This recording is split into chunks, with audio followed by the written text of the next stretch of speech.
കാത്തിരിക്കുന്ന ചിത്രങ്ങളുടെ അപ്ഡേഷനാണ് എന്നൊരു വീഡിയോ ഭാഗത്ത് ആദ്യമായി അറിയിക്കാൻ പോകുന്നത്. ആസിഫ് അലി, അനശ്വര രാജൻ എന്നൊക്കെ പ്രധാന കഥാപാത്രങ്ങളായിട്ട് വരാൻ പോകുന്ന ചിത്രമാണ് രേഖാചിത്രം. ഏവരുമേറെ ആകാംക്ഷയുടെ ചിത്രത്തിൻ്റെ റിലീസിനായി കാത്തിരിക്കുകയായിരുന്നു.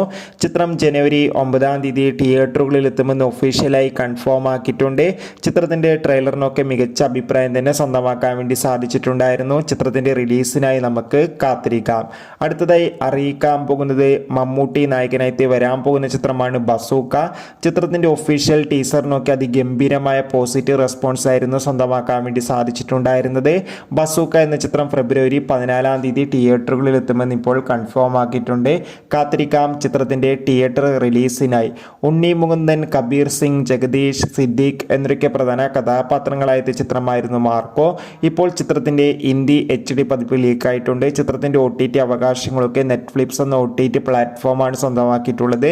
ചിത്രം ഉടൻ തന്നെ ഒഫീഷ്യലായി OTT റിലീസ് ചെയ്യും. ചിത്രം തിയേറ്ററുകളിൽ നിന്ന് തന്നെ കാണാൻ വേണ്ടി ശ്രമിക്കുക. കാരണം മികച്ചൊരു തിയേറ്റർ എക്സ്പീരിയൻസ് നൽകുന്ന ചിത്രം കൂടിയാണ് ഉണ്ണി മുകുന്ദന്റെ മാർക്കോ എന്ന ചിത്രം. എത്ര പേരാണ് ചിത്രത്തിന്റെ OTT റിലീസിന് വേണ്ടി കാത്തിരിക്കാൻ തീർച്ചയായും കമന്റ് ബോക്സിൽ രേഖപ്പെടുത്തുക. അടുത്തൊരു വീഡിയോയിൽ കാണും വരെ ബൈ.